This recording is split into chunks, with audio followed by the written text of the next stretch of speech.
ਚਲੋ ਗਾਈਜ਼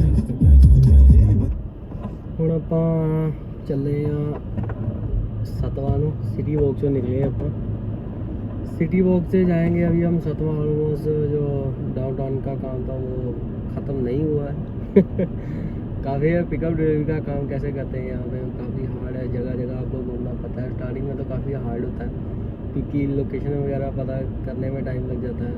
जब मैं नया नया आया था तब I know how was feeling on that time. It was like a horror movie, I can say like that. The scene was like that, like, you know, finally you're trying to enter in a roundabout.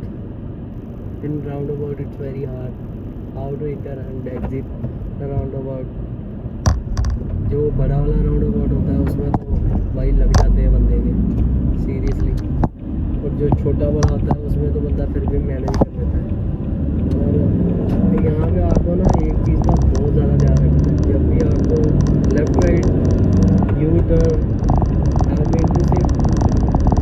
कुछ भी turn U turn कुछ भी देना है तो आपको एक चीज़ का ध्यान हमेशा रखना है, वो है इंडिकेटर।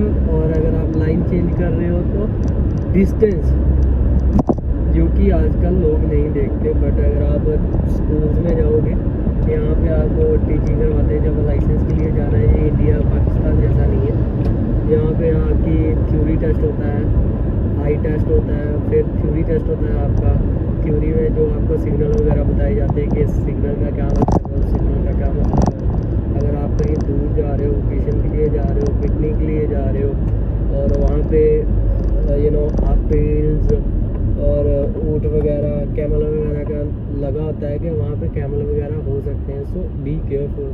सो हर साइन का जो अपना एक डिफरेंट मीनिंग है और उस चीज़ को आपको फॉलो करना है। फॉर एग्जांपल सामने आप दिख रहे होगे अभी जो सिग्नल है वो रेड हो गया तो वी हैव टू स्टॉप। तो वहाँ तक वी हैव टू स्टॉप जब तक वो until it's not converted in blue, जब तक वो ब्लू नहीं हो जाता तब तक हम जा नहीं सकते। अगर आप फिर भी गए हो ज़्यादातर चांसेस होते हैं आपका एक्सीडेंट हो जाएगा और ब्लैक पॉइंट आपको अलग से मिलेंगे। सो ये भी चीज़ आपको ध्यान में रखनी होती है। सो ड्राइविंग करते केयरफुल रहना पड़ता है आपको। अभी हम निकले थे और ये वाला जो एरिया है ये सतवा एरिया है।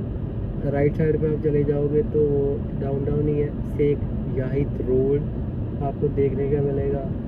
मेन जो पोर्श एरिया वो यही है राइट साइड पे। और ये भी काफ़ी अच्छा एरिया स्पेशली फॉर लिविंग। ज़्यादातर लोग यहाँ रहते हैं। मैं जब आया था मेरे देखते देखते 3 बिल्डिंग्स बन गया है शॉप के सामने। And seriously like how the things getting change, like how they are developing, how they are growing up, that absolutely outstanding seriously. दिनों में और स्पेशली ये सेफ्टी को बहुत प्रायोरिटी देते हैं। बिल्डिंग भी आप अगर बना रहे हो कुछ भी कर रहे हो तो सेफ्टी इज़ फर्स्ट। और भगवान ना करे अगर किसी का एक्सीडेंट वगैरह हो जाता है तो you just have to call cops. Within 5 minutes cops will come and you have to give them space to go towards accident. So as soon as they can they try to reach there. अभी signal हो गया है green, अभी हम जा रहे हैं। उसके बाद ये देखो भाई सारे सिग्नल दिए हैं सतवा। और मेरे लेफ्ट साइड पे है सामने ए बी। और बस आपको यही देखने को मिलेगी buildings and if you want to live there you should have a minimum I think 15,000 to 20,000 salary. I think that you can only afford that.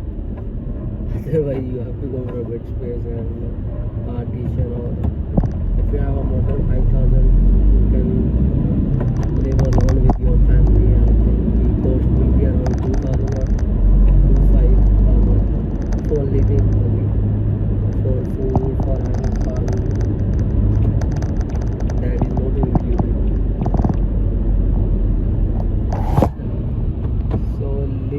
Dubai, it's not a cup of cake, guys.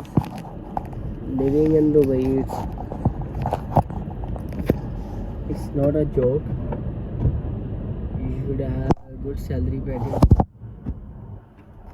You should have so many things.